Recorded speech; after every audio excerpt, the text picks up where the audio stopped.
What is going on in the Phoenix, Scottsdale, Arizona real estate market now?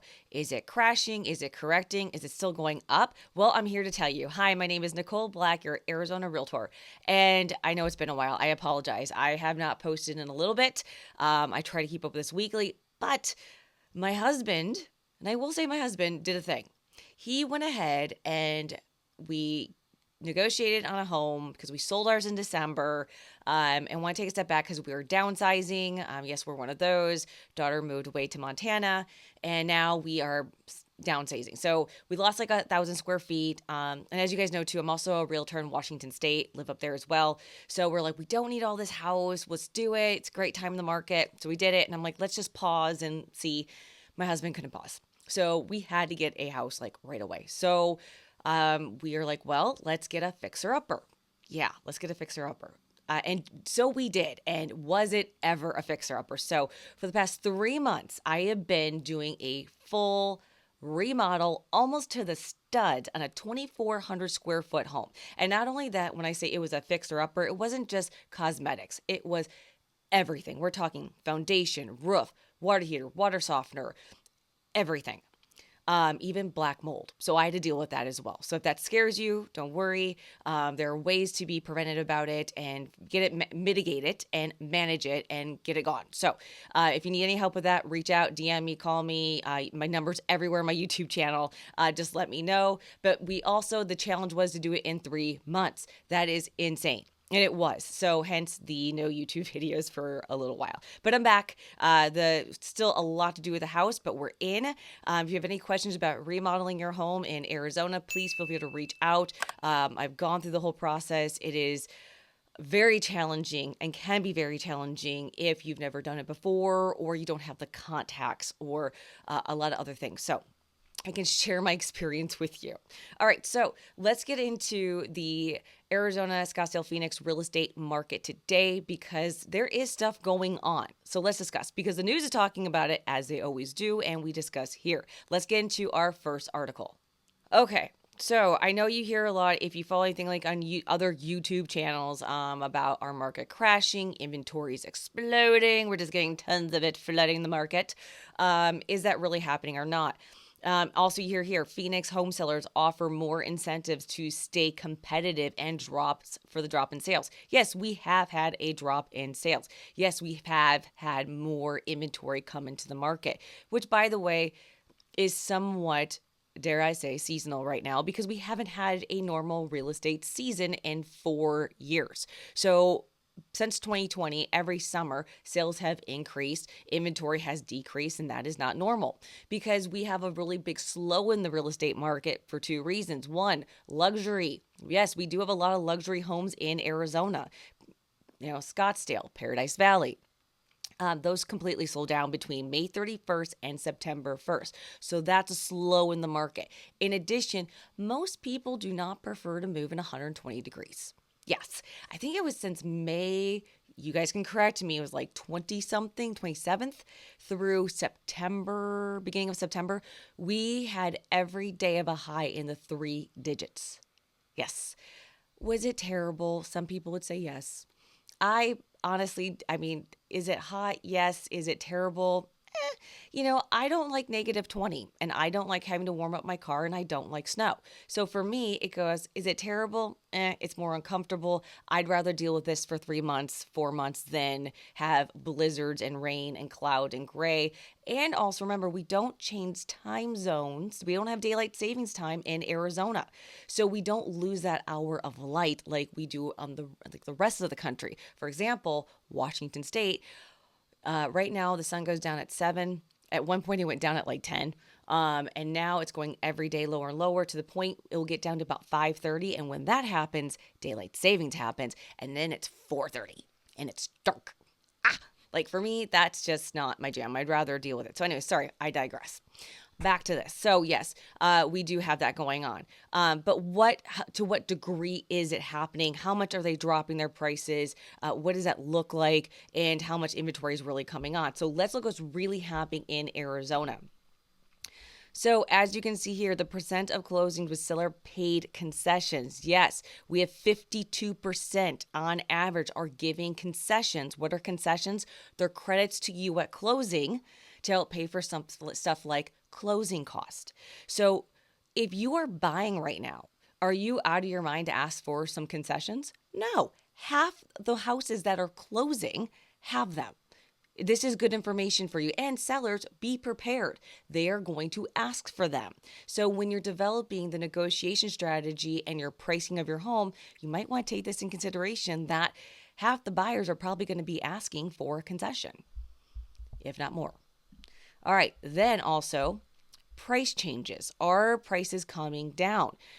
They still are, and they've been. So if you look at this, they are correcting. Now, when we say price cuts, please, please, please be aware and make sure you have an agent that knows how to read comps and comparable market analysis. Because what I am seeing, these price cuts are on houses that were overpriced in the first place. This is not 2023, 2021, 2020 anymore. So when that first movement happened of the appreciation prices, people started they didn't understand how fast it was going. So they started underpricing their homes to their agents. They would go, "Oh, what do you think your house is worth?" "Oh, 700 maybe?" No, it's like 780. So they were under. Now, since this huge appreciation, everyone's like, "Oh yeah, we're going to get 100% appreciation every year." Now when you ask somebody, "What do you think your house is worth?" they're way overestimating it. And a lot of agents are having a hard time explaining to their clients or just going, "Okay, let's try that price." So the cuts are typically coming from prices that were overpriced in the first place. So that's happening a lot in our market. So when you see these cuts, it's not that all of a sudden the market's crashing or I would say it's more correcting to adjust to the right price. And yes, because some people did start too high. I had one house that started at 1.5 million. And at that time, the comps were supporting 1.3. That's $200,000 difference. But they started at the beginning of summer at 1.5 and then finally realized, oh, comp support and we're not getting anything at 1.5. So it's really 1.3. Came down to 1.3 and now they're getting offered 1.2. Could have they actually gotten 1.3 if they would have started that within May in the beginning? Probably. They probably would have sold already, got a price, but now they're getting 100,000 less because of starting too high, especially at a bad time of the year, especially in that type of price point. So again, these cuts are happening, but majority they just started too high in the first place. Sellers are really asking, not all. So if you are selling your home, I'm not saying it's you, but like a lot of them are, and that's what we're seeing. Next, we are hearing again, the prices are coming down, concessions are being made, but look at our median sale price for the valley. It's not crashing. It's just, you see it, it's right here. It's moving along, this up and down between this, basically between 440 and you would say 450. So we're around that 440,000 median sales price to 450. Again, that changes on the area that you're in the valley, and we're going to go over that at the end, so stay tuned, because guess what, the average median home price for everywhere is not 440, but I'm going to give you a great graph that's going to show you and give you a good idea of what it is specifically in zip codes around the valley. All right, our next article is, again, when will the housing market crash in Arizona? Let's look over, is it anytime soon? We're going to talk about that right now. Let's look at the data. Our market index, our Cromford Market Index. And if you don't know what that is, it's specific only to Arizona. So if you are not from Arizona, if you've never heard of this, it's because it's not by you. You don't have it. So we have it. It was actually developed by this economist, Michael Orr. It's been around for over 20 years in the Valley, and it's been very, very good at predicting the short-term, medium-term of what's going to happen in the real estate market here in Arizona. Not long-term because nobody has the crystal ball. But for right now, it's showing that it's at 95.5 for the entire Valley overall. What does that mean?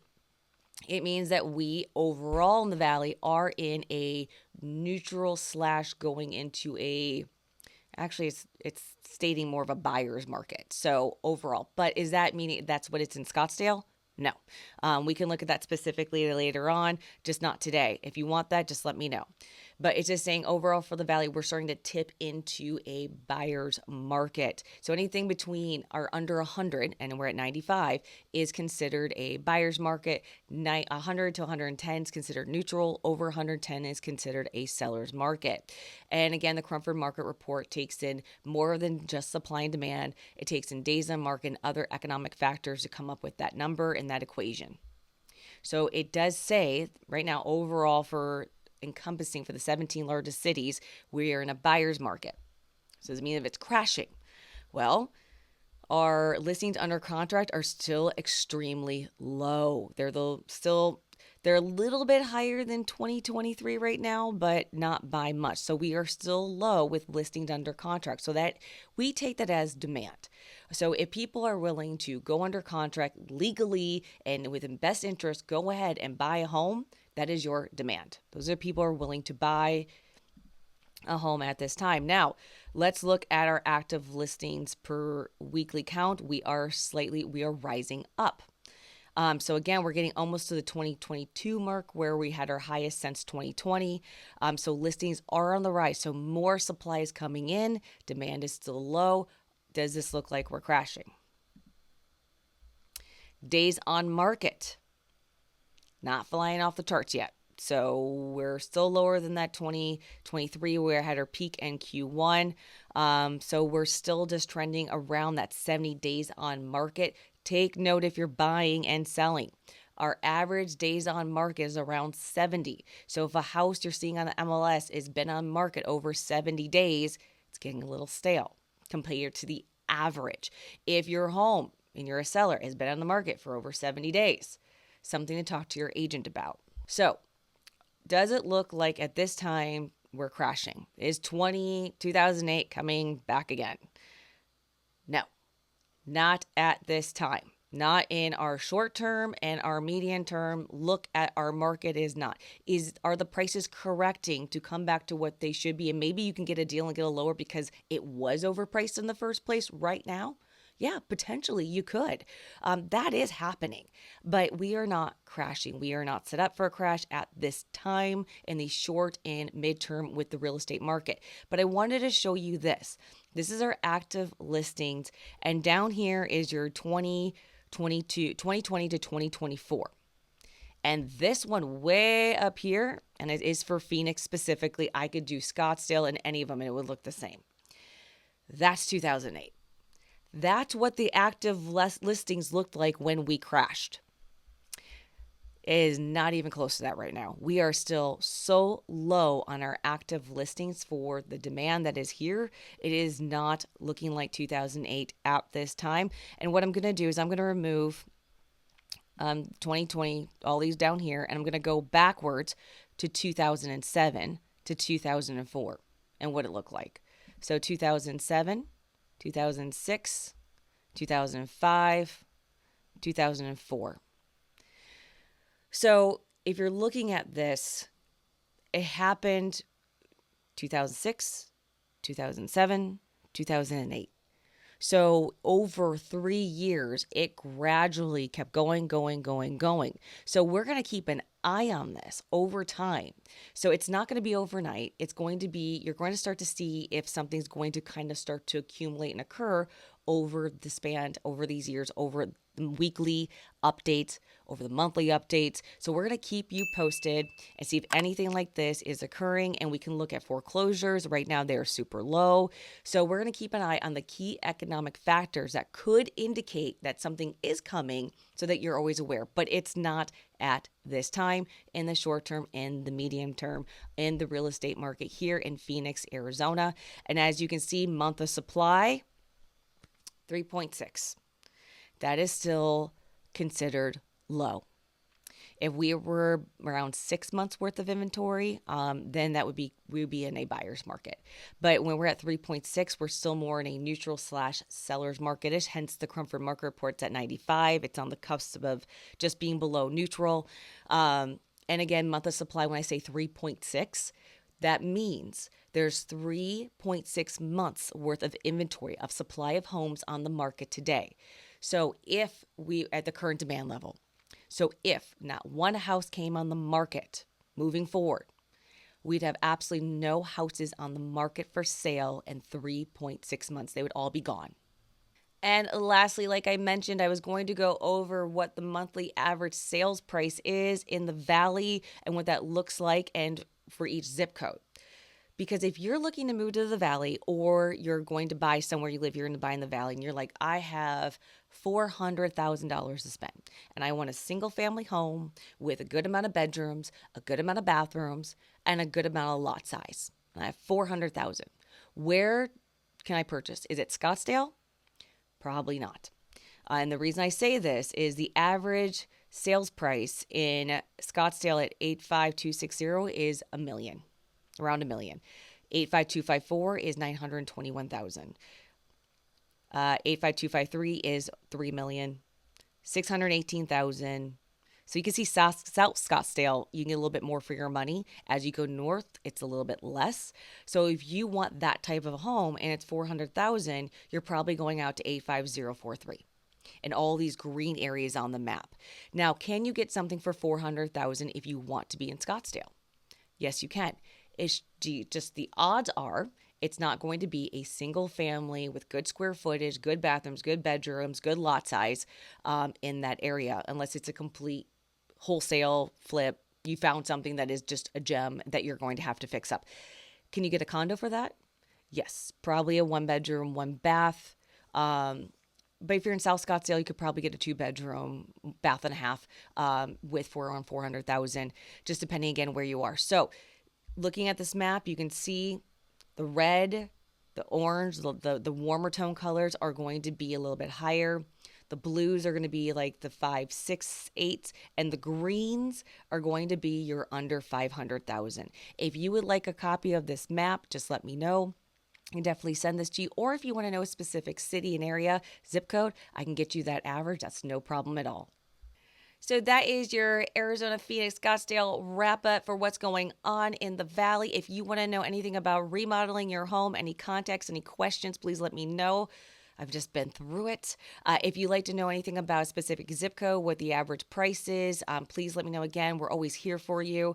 At this time in the market, we are correcting. We are not crashing. Please make sure if you're working with a real estate agent that they get good comparables that an appraiser would use for a home so you get good comps. So if they're sending you comps that are a year old, no. Do not use those. An appraiser is not going to use a comp from a year old.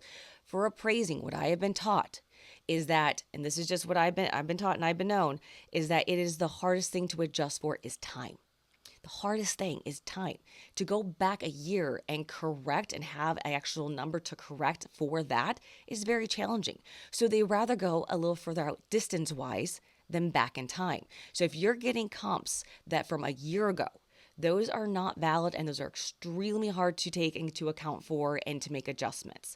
So make sure that your agent knows the comps that are actually usable for that home today. Because a year ago, this is not that same market. And you are not going to want to use those comps because those are not going to be a good representation of what you're buying today. If you have any questions at all, please always feel to reach out. I hope wherever you are in the world today, you're doing absolutely amazing. And never forget, we are always here for you.